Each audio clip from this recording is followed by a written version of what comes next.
I joined in 1991 in Plumstead, so that was, you said you lived in Thamesmead. So I joined in Plumstead. I was the one and only black female at Plumstead Police Station, and there were 2 other ethnic minorities there at the time. So I joined, I'll come back here now. So I joined, and yeah, it was a tough gig. You know, there was racist language, it was overt racism. You know, there was a lot of bias, and we talk about now unconscious bias, don't we, and conscious, but whatever it is, it's still there, it's still present, and it's still bias. So and I was saying earlier, I had 3 choices, or I decided very early on I had 3 choices, and it was either acquiesce, which some people had done, challenge, or leave. And I decided that actually, when I looked at the number of people around me who had judged the choice I'd made in terms of a career choice, that people, it's true. The people who didn't want me to join, and then the people in the organisation that didn't want me to be there. And I thought, you know what, I cannot stay here and be silent. If I'm going to do this journey, then I'm going to do it, and I'm going to have a voice, and I'm going to say what I need to say. And so every opportunity that there was, I would speak up, and I felt it was my duty to educate. And I called those teachable moments where it was, if something happened, I would speak up about it at that time and educate my colleagues, my peers, in what I needed to do. So it hasn't been an easy journey. There were struggles along the way. I wanted to get promoted. I felt I could be a good leader within policing. And there were struggles and there were challenges along the way, and I got to 20 years service and I just thought maybe I'm disillusioned, you know, maybe I'm crazy. You know, when you watch X Factor and someone goes up to Simon Cowell and they say, I'm going to be the next Mariah Carey, and then they sing and their voice is atrocious. And I thought, well, maybe I'm that person, you know, maybe I'm not a leader, maybe I'm not what they need, maybe I'm just, you know, I'm crazy. And then somebody came to me and said, you know, you're exactly what we need in terms of leadership. And I'd looked, I was 20 years, so in policing you can retire at 30 and you get a full pension. So I'd got to 20 years and I thought, you know what, I've had enough. I'm just going to work on my retirement plan, which is life coaching. So I started to train to be a life coach, and I thought, I'll just do what I need to do here and I'm just going to develop myself for retirement. And this person came along and she said to me, you know, you need to go for the high potential scheme. And I was like, are you crazy? I can't even become a sergeant, and you now want me to go and become some high potential person who can, you know, go to senior leadership in the policing? I was like, you're crazy. Anyway, she encouraged me to do so, and I did. And so for me, when we talk about breaking the bias, and when we talk about how do we do that, and sometimes we ponder quite a lot, don't we, on, well, how do we do it? How do we make that change? And actually, my view is we are that change. And we have to do what we need to do to make that change, to be that change. So my commitment to me was that I wasn't going to give up. And so how did I get here today to be able to speak to you wonderful people? Because I would say it was 3 things that I had. So it was determination, resilience, and self-belief. That determination that I knew in myself what I had the right to be. The resilience that no matter how much I was pulled out of shape, no matter how many times I was bashed and bounced about, I was going to reform back into the strength that I had. And I come from a history of strength. You know, we've got a history of slavery, we've got a history of being women, you know, coming to this country and building a life and what have you. So for me, I've got a lot of legacy behind me that's not negative and holding me back, but is actually positive and driving me forward. So for me, I dug deep and stretched into those areas, and every time I would bounce back. I'm not saying it was easy, and there were some times when I thought, actually, do you know what, they've done me. I'm done now. But every time I would come back and bounce back. And then the key bit is for me that self-belief. you know, that bit about us being queens is so true. But actually, it's about having that belief in yourself and never letting anybody take that from you. Yes. You know what you're capable of, you know what you are, and you do what you need to do to get there. So for me, policing is we know it's command and control, it's very hierarchical, but it's also quite snobby in terms of education. You know, they like people, senior leaders, to have degrees, etc. So I went in my 40s and got a master's degree. I didn't do very well at school, so I went and I got my master's. And I thought, do you know what, if you want a basket that's half full, I'm going to fill it to the brim. So that you cannot ignore me. And you cannot ignore what I have and what I bring. And so I spend every day being my best, and yes, we know, we hear, don't we have to work twice as hard. Well, actually that's a myth, because it's way more than twice. But, you know, I spend my days doing everything that I need to do to make sure that I'm confident that I'm the best that I can be. Wow. And I think one of the other things when we talk about self-belief and that limiting belief that we have, you know, that voice in your head that says to you, who are you trying to kid? You can't do that, that's, you know, maybe this but not that. And look at all those other people, they're so much better than you, and that they've got this and they've got that. And that's just noise in your head. It's not real, it's not the reality, it's noise. And actually, if you allow that noise to take over, it will hold you back. So my thing is, for every negative voice there is in my head, there is a positive. And I always try to find that positive voice. So that voice that says to me, you can't do that, you'll never be able to do that. Look at all these other people who are so much better than you, been in so much longer, done so much more. Then the opposite to that is, but you can be that person, and if they can do it, so can you. And actually, what did they do? What did they need to do that? So that self-belief and not limiting yourself, it's natural, we all do it, we all have those moments when we do feel that we're maybe not as good as we could be, but actually it's that belief that, you know what, I am better and I can achieve what I want to achieve. I've always believed that. No matter what you set your mind to, you can achieve it. I've always believed that, and I think that's one of the reasons why I'm here today.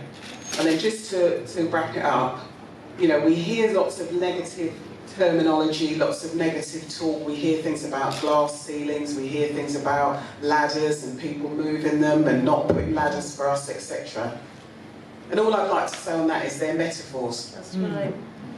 And there's somebody else's metaphor. You know, that's not a metaphor I created, but I bought into the metaphor. And I believed that there was a glass ceiling, and I believed that I wouldn't be able to achieve that glass ceiling. But actually, whether that ceiling's there or not, if it's glass, that means it's see-through.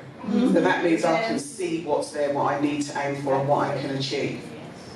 But actually, for me, what I thought was, if there is a ceiling, and that ceiling exists, then that says to me that there must be a top, and there must be a bottom. So if I'm in this bit at the bottom, then actually there's something above it. And I put every single person that loved me, cared for me, had belief in me, who wanted to support me, who believed that I could do well, those allies, those people who we sometimes take for granted, we don't hear, we don't listen to, I put all of those people on that ceiling. And I thought, I don't need to smash through that ceiling because they're going to break it down for me. And so for me, that was how I got through and got over my challenges every time, is believing there are people up there who are smashing down those barriers to help me to get through and to make sure that I can be the best that I can be. So the only thing that I can say really in terms of my journey and the challenge and everything else is, don't let it break you. Believe in who you are, what you have, and what you have to give to the world. Because one of the things that I do think is, if I'd have listened to some of those doubters, if I'd have taken that path of resistance and walked away 31 years ago, I wouldn't have been able to affect the lives of the people that I've affected whilst I've stayed in my journey in policing. And a lot of people have said to me, because I am here, and I am as senior as I am, and I am a black woman, and that is a rare thing in policing. A lot of people have said to me that seeing me here gives them hope. It gives them that belief that it's achievable and that it can be done. And so what I would say to you guys is, who are you the role model for? Who are you the person that people are looking up to and saying, I'm so glad that you're here, and because you're where you are, or the journey and the path you've trodden, the impact that that is having on other people's lives. And even though you might not hear it, and they might not say it to you, just know it in yourself, and know that the journey and the battle is worth it in the end. And I just want to close with, whether you believe you can or whether you believe you can't, you're probably right. The topic I'll be discussing with us, I'll be presenting, is about how do we break the barriers of health inequalities among women, especially among Black women. I want to ask a question, and I want us to be honest and be practical about it. Is it possible for us to have equal society? We might not be able to achieve equal society. The reason why I'm saying this is because some people, even if you want them to be equal, they don't want to be equal. So even some people, you know, our government keep on saying empowering, and our auntie said she likes to empower people, but I am sure in one way or the other you must have been, you have an encounter with somebody that you wanted to empower and the person said no. I won't blame that person, because you've got to get inner strength before you can be empowered.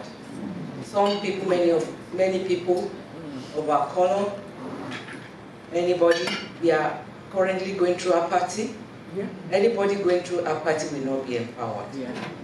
So, but the thing is, if all of us, if we made up our mind today that I will fight and I will break the barriers against inequality, we'll be able to make it. So my presentation this morning is talking about health. Whether we like it or not, maybe before pandemic, we might be taking health with levity. But we can see that health can affect every part of our society. When pandemic struck, our streets were deserted, our jobs were affected, national economy was affected. So health is very, very powerful, and you can actually use health as a weapon. So what we are discussing this morning, it's about us looking inward. What can I do to affect my society? So this is talking about inequality. So what do we mean by inequality? We've got Marmot's report, which is talking about fair society since 2010, and he did another in 2020. He's saying when you are talking about inequality, it's about what is affecting people's health. Where you are born. Because if you are born in London, it will determine your health compared to if you are born in Kent.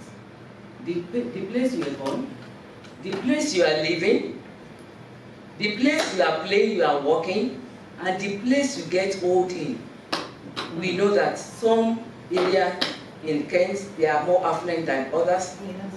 So that will determine your health. Because the services that are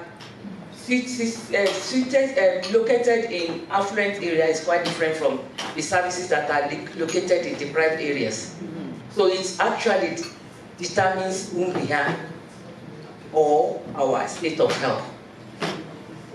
So ethnicity is a huge influence on Black women's health. So many, is a complex topic because there are so many things that are interwoven, so many factors actually affecting our health as a Black woman. So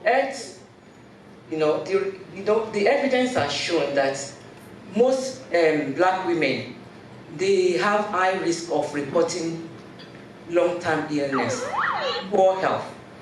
And sometimes, you know, health depends on your perception. You might go to the doctor and they will run all the tests, and they are still saying, I can't see anything wrong with you, but you yourself, you know, you are not feeling well. So the way you perceive yourself can actually determine your state of health. And we know that whether we like it or not, COVID has revealed the problem, the endemic problem that we have in the society. It has been there. Yet, you know, Black Lives Matters, inequality has been there from inception. Yeah.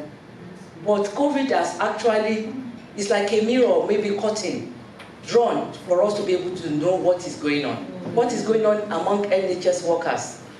People have been enduring that discrimination for a very long time. But because it doesn't come just suddenly, some of us, we are killing ourselves every minute, every day, because we don't talk. Because we are scared that if we talk, we are going to lose our job, especially if you're a single mother. Who is going to look after your children? Then you keep on bottling it. Many nurses, especially many nurses, went into agency because of discrimination. And what happens? Turn out on shift and they were not given protection to be able to protect themselves. Many people died. So today we are calling for action. Black women's voices must be heard to be able to break the barriers. So what is health inequality? There are so many words that we can use to qualify inequalities, but they are all interwoven, like I said. So it is ultimately about differences in the status of people's health. It also includes differences in the care that people receive and the opportunity that they have to lead healthy life. So we have different, you know, the opportunities. There's something that is called social capital. I read an article that says some people actually, they are in deficit. Some babies are in deficit by the time they are born, because they have exhausted their social capitals, and that is why they don't have resilience. It's good for us to say, believe in yourself, have resilience, yes, but some people have actually exhausted that power, the inner will, even before they were born, because of the situation they were born in. So we need to look at what is the access for healthcare. We tend to believe that access to healthcare is easy in England. We tend to believe, but I would have to argue with you that it is not easy for everybody. Because I came here when I was over 40, and I came from Nigeria, and I was more easily and readily access health in Nigeria. But when I came here, I will just tell you a story. When I came here, I had my daughter, a very premature, and they said she was having hole in her heart when I gave her to her, and she was doing repeated ECG for them to check whether the hole has closed, and I was able to do that conveniently in Nigeria.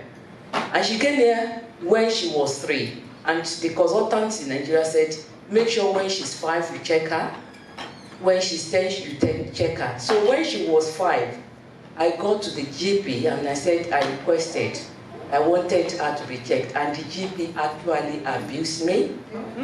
And she said, is it because this NHS is free? Can you do that in your country? A girl of 5, I sat down and I was crying, and I was thinking, if you had known whom you are talking to, you wouldn't have done that. And I told him that, do you think I am just somebody? If it were to be another color, I know you wouldn't do that. And I took him up. Eventually, he apologized. But I was just thinking, if I wasn't the person that would actually stand on my ground, I would have gone home, bottled up, get more stress upon the stress I will be having in my place of work. and it could affect my health. So there is access to health. There is inequality. You can go to the GP and you are standing side by side. I'm not saying it happens every day, but it could happen. And you say you want to have a time to see your GP, and they'll say, what's wrong with you? We don't have time. And somebody standing beside you, they give that person time. So there is inequality in accessing health. And our services, are they culturally sensitive enough to be able to meet our needs? So what are the health inequalities that happens in the women? In this day and time, during COVID, the reports brought it out that women of color, black women to be specific, they are 4 to 5 times to be able to die, during pandemic than, white women. Because women, when they are going through labor, or maybe they're having pain, black women are less likely to be given pain reliefs because they think you are tough. Yeah. And because you yourself, you will not talk. You want to feel, because you have been trained when you are growing up that you shouldn't complain because you are a woman. Childbirth is a normal thing. You don't need any painkiller. You are going through menstrual phases, postmenopausal syndrome. You are taught this is a normal thing. You got to suffer for it. You don't need any hormonal therapy. That is our cultural belief. All these things need to be stopped. Because you are a black woman does not mean you should suffer more than your other counterparts. So if we must break the barrier, if you don't look after yourself, nobody will look after you. If you must break the barrier, first of all, break the barrier for yourself before you start breaking barriers for others. So we know this is not, actually it's a state news, that black people died more of COVID and black women were affected because of what? Most of us, you've heard Auntie Lola saying that you don't have to be doing, caring job is good. I'm not saying it's not good. But I used to tell people that if you know that you actually want to move, you need to get information. You don't have to stay in that. You can use it as a ladder, but you can just use it as a ladder, as a spring for you to go to where you are going. This is telling us about, the experience of mental disorder. If you look at it, what is this thing?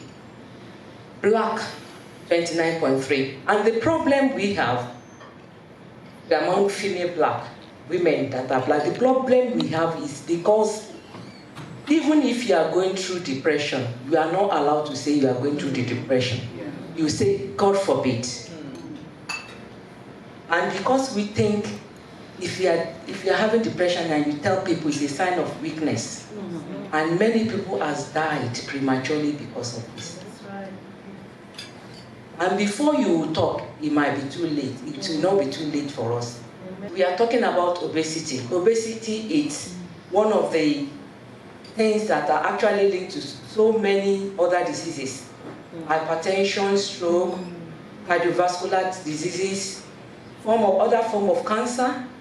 Obesity is something that among black women, it is seen as a norm. It's a social norm. Yeah.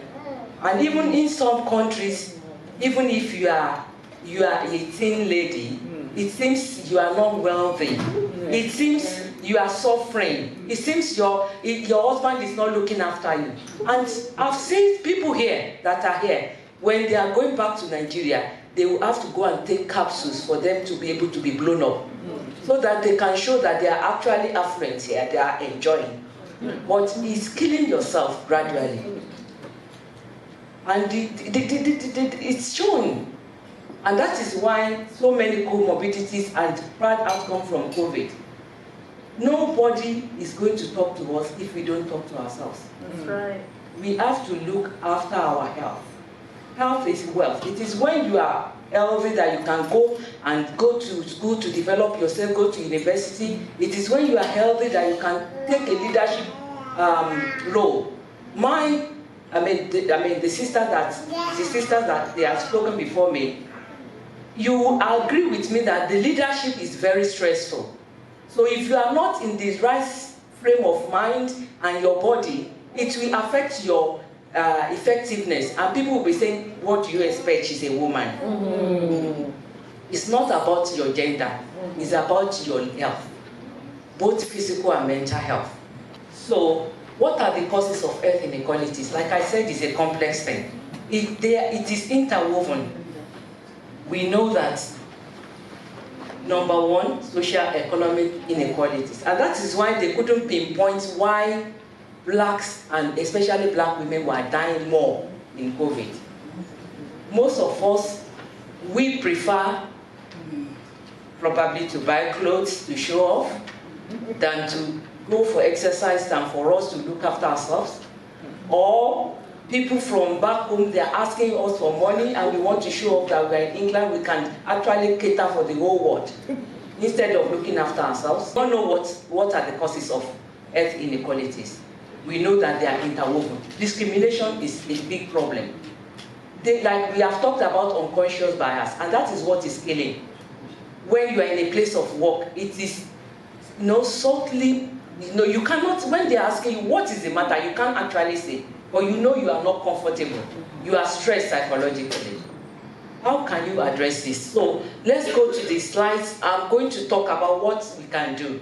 I've put in the slide what the government can do. We need data, credible data that can actually tell us what is the source of the problem. Our government needs to wake up to the call to be able to address the social inequality before they can address health inequality. So if we go to the what can I do, and that is the most important thing for us today, awareness and information. We need to seek information.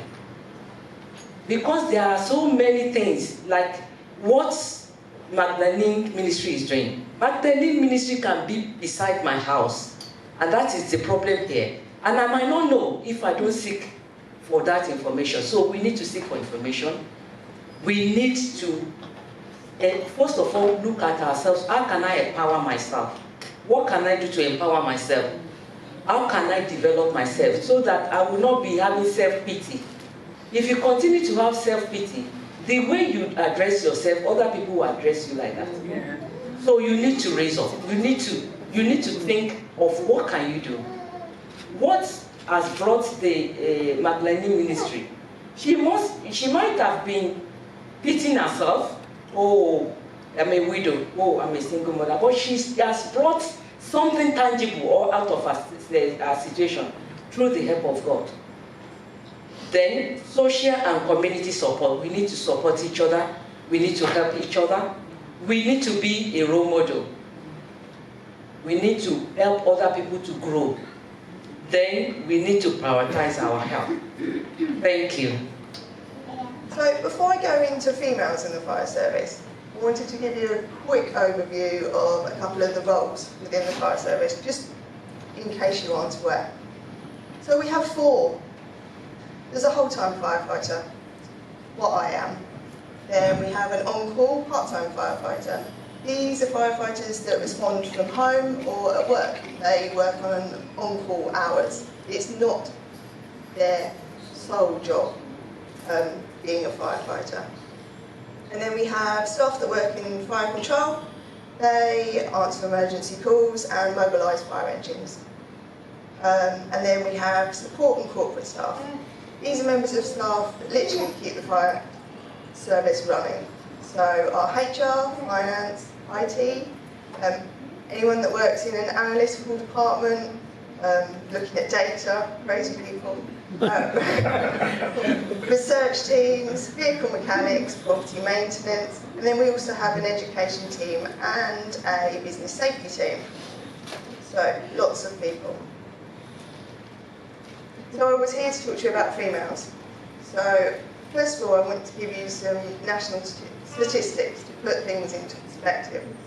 So across the whole of England in March 2001, there was 35,162 firefighters, and only 7.5% of these were females. In numbers, which looks better in my head, puts it all into perspective, 2,640 females. So that's across the whole of the country. So, but that's quite good. So in 2002, which is the first year that we have data from, there was only 753 females. So we are getting somewhere very slowly. But I'm here to talk to you about Kent. So I think as most people in the room are from Kent. If not, this should put who your firefighters are into perspective that would turn up today if you needed them. So, same March 2021, Kent employed 1,104 firefighters. And there's 68 of those were females. 40 whole-time, like myself, and 28 part-time, which I find crazy. And percentage-wise, that makes 5.8, so we're well below the national average, which is very disappointing. I wanted to also, as we just heard from the police, put into perspective, so in March 2021 again, so in comparison, police officers in England and Wales were 32.4% female. So compared to us, we're a long way behind. And the other roles in the fire service that I spoke about, nationally and in comparison to Kent. So our control room staff, 66% nationally are females, Kent have 78. And again, with the support corporate staff, 54% females, and then Kent have 55. So I've got a video here, if we can make it play. Everything that I've just spoken about, this to me was quite powerful. I'd love afterwards if anyone would like to give me their opinion of what they thought and what they heard. This afternoon, we're going to draw people doing different jobs. And the first job we're going to draw is a firefighter. Have a think in your head what a firefighter looks Oh, we're like. doing a firefighter. What's your firefighter called? Mine's called Firefighter Gary. Firefighter Stan. Firefighter Simon. He's big and strong. He's got a big helmet on. That's brilliant, isn't it? Next, we're going to draw a surgeon. Have you thought of a name for your surgeon? Jim Bob. Jim Bob. He's a brain surgeon. I think he would wear a stethoscope. He gives you medicine. That's his ambulance.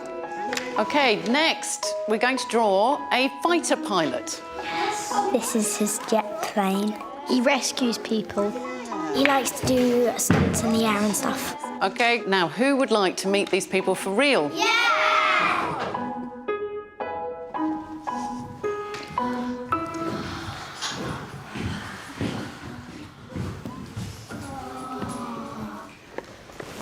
They're dressed up. My name's Tamsin, and I'm a surgeon in the NHS. My name's Lauren, and I'm a pilot in the Royal Air Force. My name's Lucy. I'm a firefighter in the London Fire Brigade. So who wants to know how to do an operation? Who's putting it on? Try Everyone's my got on. stethoscope. We put this in here. There you go. Now you're a proper fighter pilot. So into your ears. Can you hear that? Yeah. It's really good. It's much better, Yeah, it's much better than the kids' one. Got him.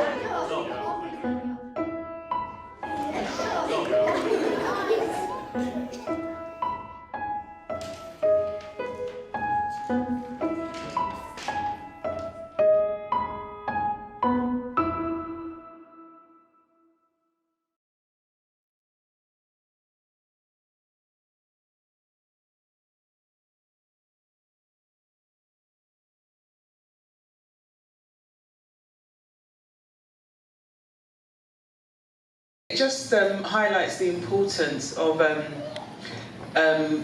or how ideas are formed at such a young age. So we probably think the children are not taking anything in, but they are taking so much in, and that's why it's really important that we have role models like yourself and others that are visible, so that they can see it and they believe that they will be able to become something like that. Yes. 100% agree. And that's where I say we have to break the bias. That's it. I still can't believe that there was 61 pictures drawn, and I'm not sure if everyone saw, but five for women. That to me is crazy. Okay, lastly, so there's lots of talk about females in senior roles, you know. So I thought I'd finish off with something that I'm very proud of Kent Fire and Rescue Service. Our chief executive was the first female in 2011, and whose picture's there is still present today. So something we are very proud of. But there is a handful of others that I'd just like to mention as well. 2016, Rebecca Bryant became Staffordshire's first female chief fire officer, and she was a former frontline firefighter like myself. She retired last year. Danny Cotton is the first woman to hold the position of London, Commissioner of London Fire Brigade. She retired in 2019. 2019 as well, Dr. Sabrina Rachel Cohen-Hatton was appointed Chief Fire Officer of West Sussex. And then a couple of others to mention: Alex Johnson, Dawn Docks, Dawn Whitaker, and Catherine Gilly. So, again, I'll put it into perspective for you. There's 54 Chief Fire Officers, so, and I've just mentioned 5 or 6 names. The future and breaking this bias. So, in Kent Fire and Rescue Service, the future holds positive action. This is a legally acceptable way of encouraging and increasing the number of applicants for employment from those of underrepresented groups within our local community. Under the Equality Act 2010, employers can attempt to address the imbalances of groups as long as they can evidence that they are underrepresented in their workforce. As an equal opportunities employer, we strive to ensure that our workforce represents the community in which we work. And positive action will enable us to do this. We're committed to equality, ensuring that our recruitment is targeted and encourages applicants from across the diverse community that we live. So a workforce that is diverse encourages that we can demonstrate our approachability to our whole community. So since we have a substantially higher proportion of white male firefighters, positive action initiatives seek to encourage applicants for all the roles in the fire service, not just the operational roles, from women and those people of minority ethnic groups. However, we are still committed to attracting and employing the best candidates. So, from all backgrounds, to ensure that we can represent our community though.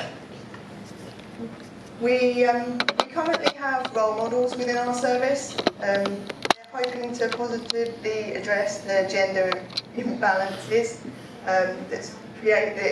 helping create a change in this deep-rooted culture that we have. Sadly, we're a long way off, but we have to start somewhere. We've created a network of females within Kent that are ambassadors for the service, and we're inspiring other women to do their best. We run quite a lot of have-a-go days. These are for females to come along to fire stations and see what it's like to be a firefighter, find out they can do it. That seems to be the biggest problem. Women don't believe, so we show them that they can. And then lastly, we are committed to the He for She, the campaign for the advancement of women. So it encourages women around the world to stand together to form a visible force against the gender inequalities.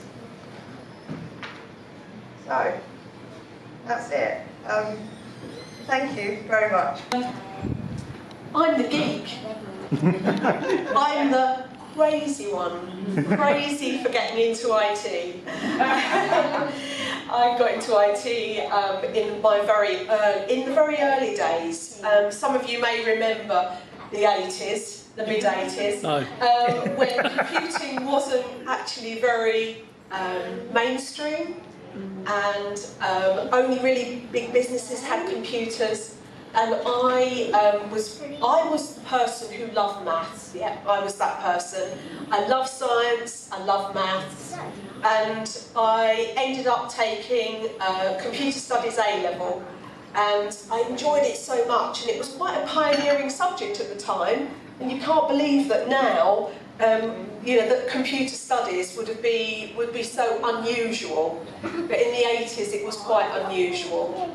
I then went on to do computer science and computational maths, which would be probably most people's idea of a complete nightmare. But for me, I really, really enjoyed it, and I loved it so much that I just moved into the profession. And I started off in technology, but that was when I was a programmer. I started off as a programmer, and there's a great legacy of women who have been involved in computing over the years. And in fact, prior to, in the UK and in the States, prior to even the Second World War, so even the 1940s, there was a big history of women, and a lot of people don't realise that in computing and programming, and a lot of that was then lost post-war as well. So men started taking over some of the key roles within IT, technology. And some of the big, in fact, I've got some stats, and I was quite shocked at some of the stats that I pulled out. I thought women were actually a larger percentage of the workforce in IT now, because I see quite a lot more women than I used to. And I actually noticed that only 25% of all computing roles in the UK are actually held by women. And these were stats not from 10 years ago, not from 20 years ago, but from 2 years ago. And so that for me is a really telling number. It's a lot better than it used to be though, because when I first started at my college course, just down the road here in Fort Horsted, it doesn't exist anymore, but when I started on that course, which was computational maths and computer studies. That course was 90 people, and there were 4 women, and we were really unusual on that course in terms of the fact that most of the men on the course had actually got sponsorship to actually attend the course. Most of the students were sponsored by a company called Marconi Avionics, which some of you may remember was on the Rochester Airport side.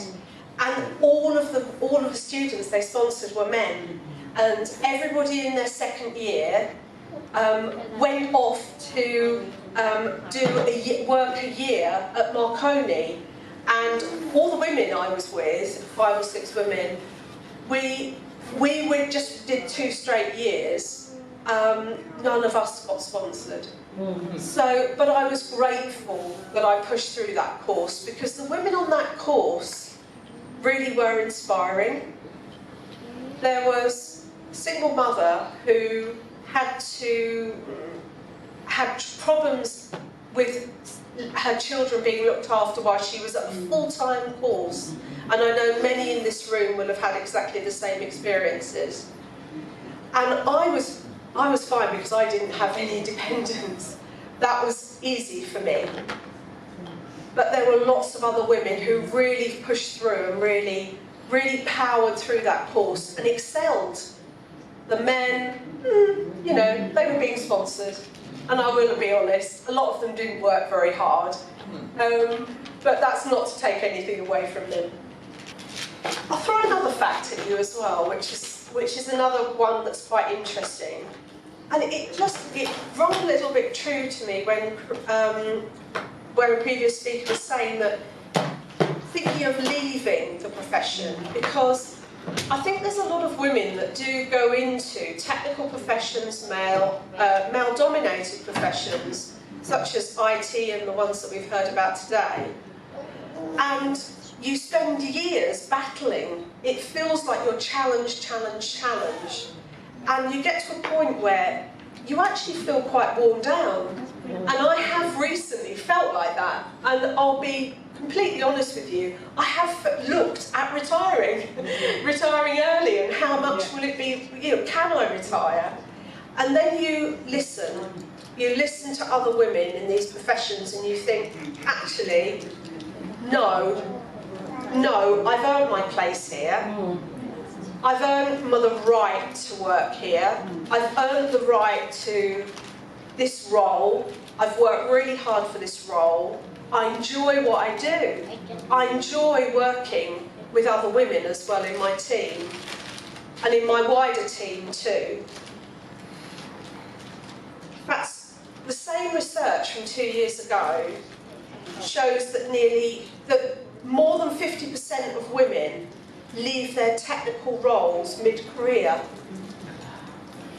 Quite a lot of women, when they go on maternity leave, don't actually return. And quite a bit of that is to do with some of the unsociable hours in some of these professions as well. And it's not just IT. A lot of work I do is outside of your normal business hours. And whereas maybe women do tend to take the larger share of caring for children and the larger share of caring for elderly parents, and I know that I've been in that situation myself. And quite often it's very hard to be able to sort of do these longer hours and work these unsociable hours, but also do all these other things that you're responsible for that are actually far more important in the rest of your life. And so I think that I completely understand why women, and why a lot of women actually do leave these technical professions. And the same goes for engineering, the same goes for all of the professions that we've heard about today. Women do indeed need to work a lot harder than men. I know, I've done it. I've got the badges.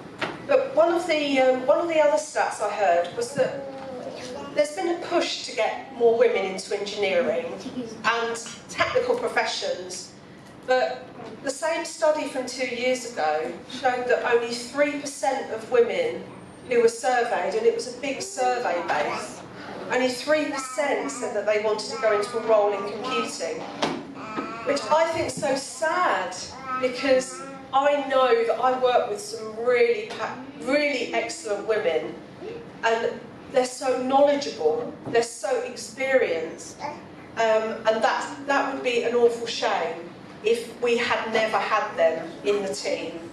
But one of the things I thought about when I was putting together some ideas about how do we've all encountered, you have all encountered conscious bias before. I've encountered conscious bias as a woman early in my career, but I've encountered more unconscious bias in the last few years, and I was surprised to have some unconscious bias in terms of my age more recently. Yes, I'm over 50. And it really shocked me. It really shocked me. Because I suddenly, and that was the point that I started thinking, can I really do this anymore? Can I do this anymore? Am I actually getting really too old to do this? And then I had a talk to myself. There was no way I'm going to give up yet.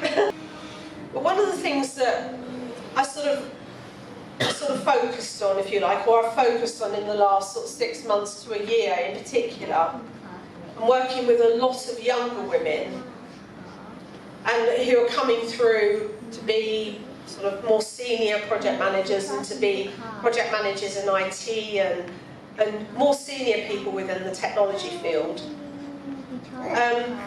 One of the things that we've been looking at is more actively promoting, and it's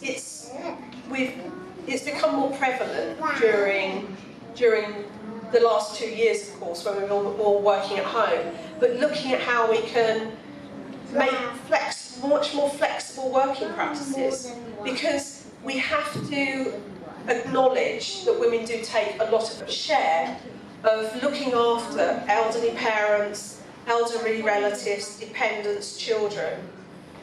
And it's really important that there is that flex. And I've noticed during the last couple of years that actually people have worked much harder, but have actually been generally a lot happier, the people that have had that flexibility of working.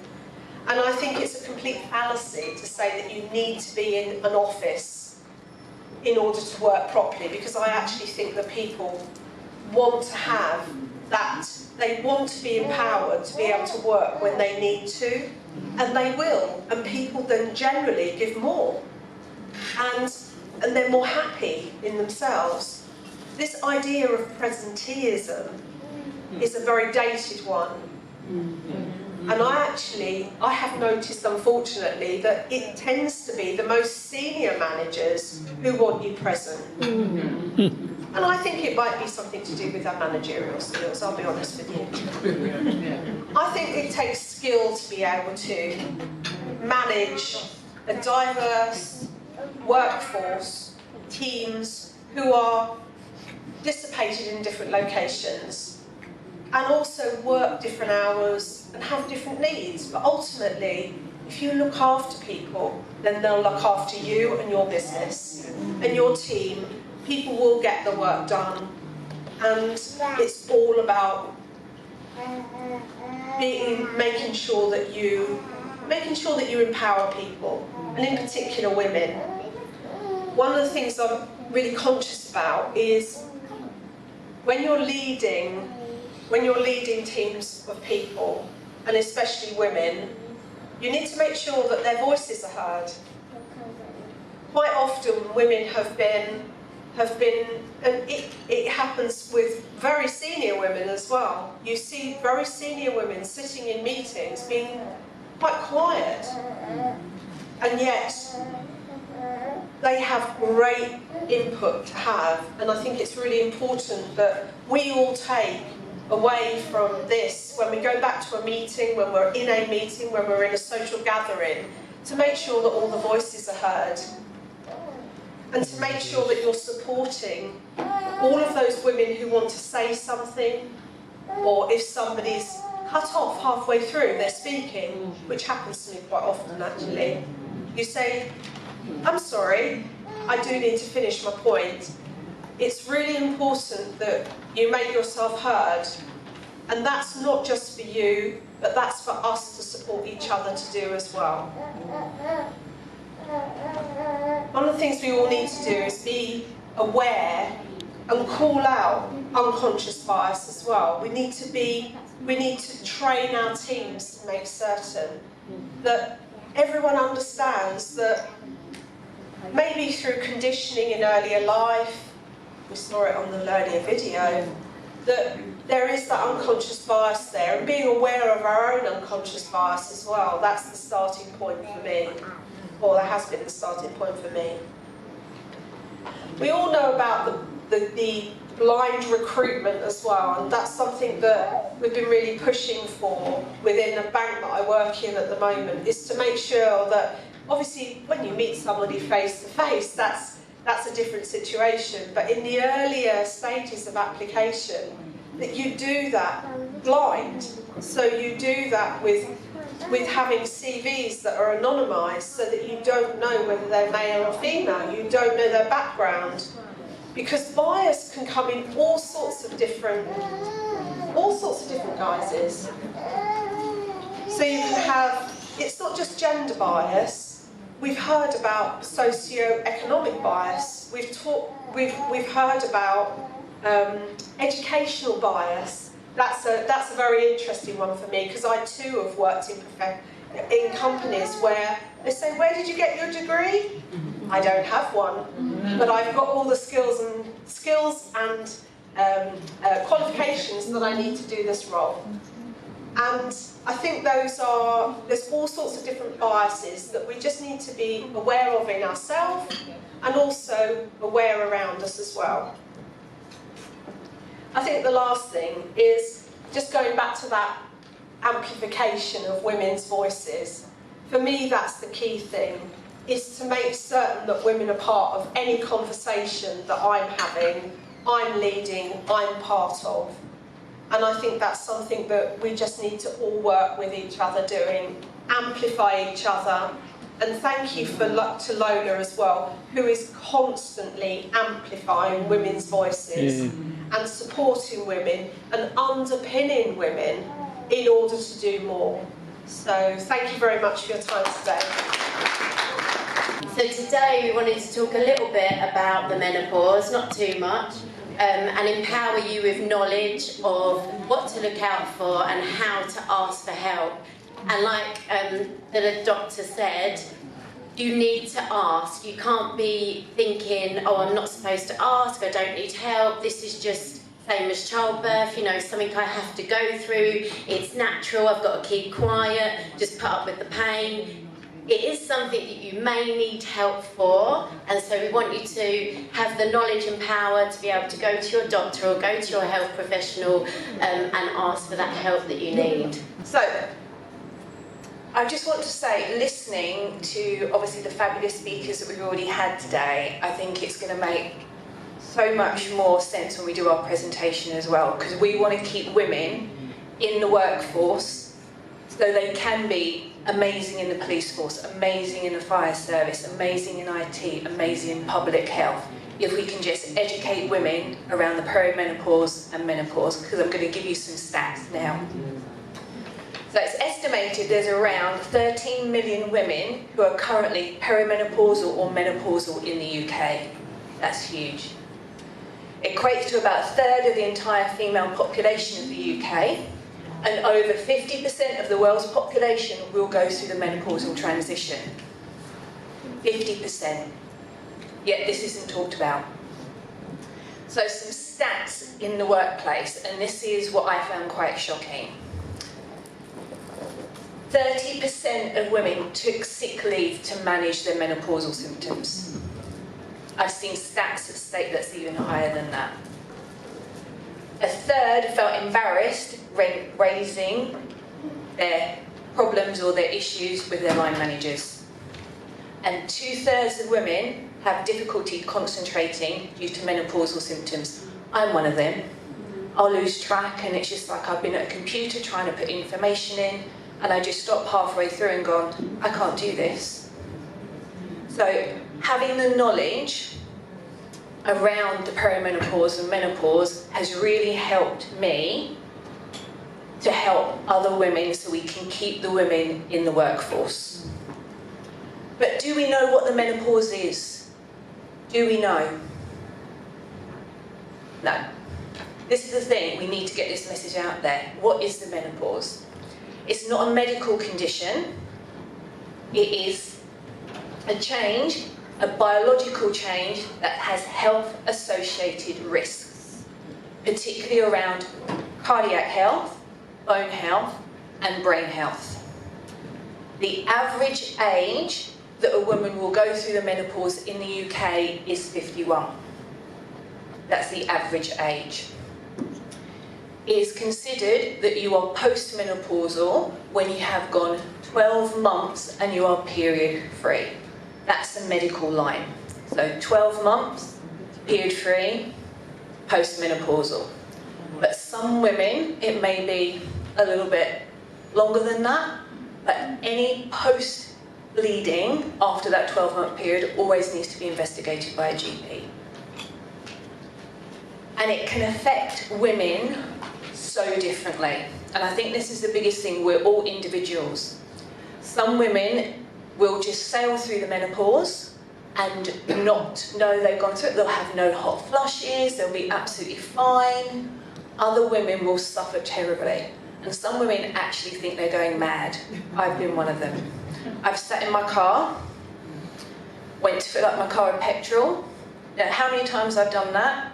Got up to the petrol pump, didn't know where my petrol cap was. Didn't know. Been in car parks, not knowing where my car is. Walked around the car park so many times, where's my car, panicking, think, oh my God, my car's been stolen. But then all of a sudden it's like, there it is. Why? Why did that happen? So we've all done things, oh, where's my glasses? On my head. You put things in the, like I put my car keys in the fridge the other day. I think you're going mad. I did think I had dementia at one stage. Yeah. But then what is the perimenopause? Do we know what the perimenopause is? So the perimenopause are the years leading up to the menopause. So it's when hormones can start to fluctuate. So it's not always same symptoms. I think people always associate hot flushes with the menopause. It's not always hot flushes. It can be in the perimenopausal life phase, it can be a loss of confidence. You just don't feel like yourself. You start to not sleep very well. There can be signs the hormones are starting to fluctuate. And the perimenopause can start as young as the age of 35 upwards. It can last anywhere between 2 to 14 years. And it can be the mirror image of puberty. So thinking how you went through puberty can give you a little bit of indication as to how the menopause is going to be for you. But it can be so different for lots of different women. But what can happen when our hormones start to fluctuate? I'm going to just read some of these things out and just see whether some of these things resonate with you. Insomnia, anxiety, fatigue, itchy skin. Anybody got kind of like itchy? That's one that people don't tend to talk about. So the more my skin really starts to itch. Mood swings.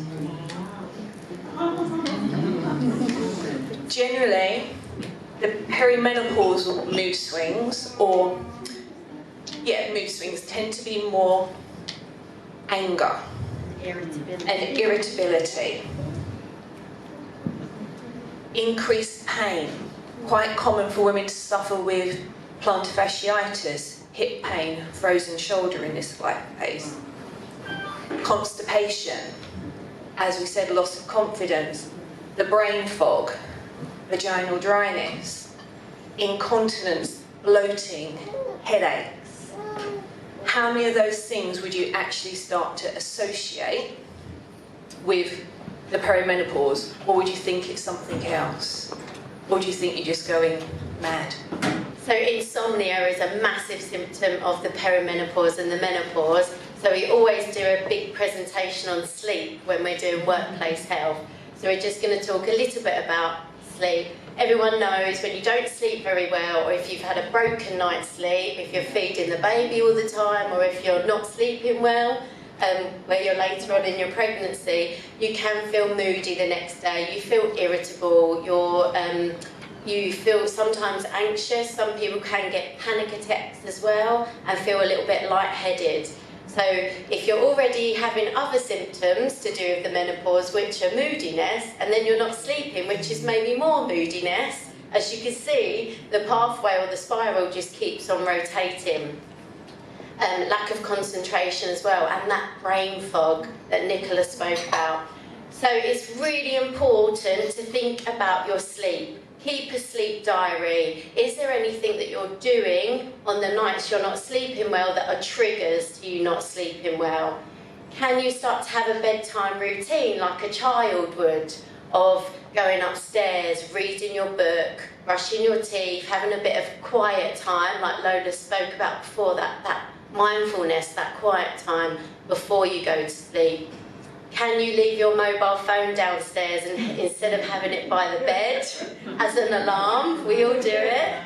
Can you turn the telly off in your bedroom? They say that you should have 2 hours before you go to sleep without that blue light. So no telly, no phone. Can you do some light meditation or some mindfulness? All of these things can really help with your sleep. Physical activity outside in the daylight, brilliant for helping you sleep at night. And also lavender. If you enjoy the smell of lavender, they say that lavender can help with sleep. Again, menopause can affect your heart, your bone health, so it's really important to look after yourself that way. And do you know your numbers? Do you know your blood pressure? Do you know your waist measurement? And do you know your pulse rate? These are really important numbers that you should now know about yourself. Take ownership, feel empowered, have the knowledge to know your blood pressure, your pulse and your waist measurement. So important for us. And also things to help with your cognitive health, because obviously the menopause and the change of your hormones can affect your brain. So can you drink some more water? If you've got water on the table, have a sip now, because 75% of your brain is water, so we need to keep hydrated.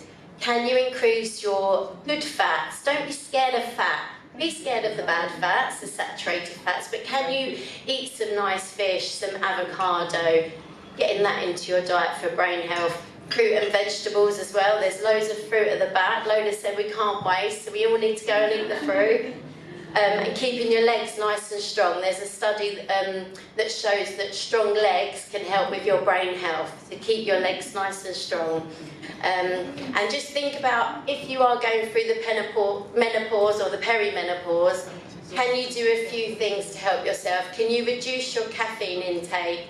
Can you reduce your alcohol intake? Can you move a little bit more? If you're smoking, try and stop smoking. And also try and get that fruit and veg in. Get out into nature, but also do what makes you feel good and what brings you joy. We always talk on our course about life laundry, and you get to a stage of your life where it's time to do a bit of life laundry. If it is not serving you or bringing you joy, get rid of it and bring those things into your life that bring you joy and make you feel happy and make you feel positive. That's it. It does sound a bit scary what we've spoken about, but it's not all negative. A lot of women say that they actually feel better than when they were younger. They feel they're more empowered at that stage of life, and that they can actually take on anything. Things are a lot clearer. My filter's been removed.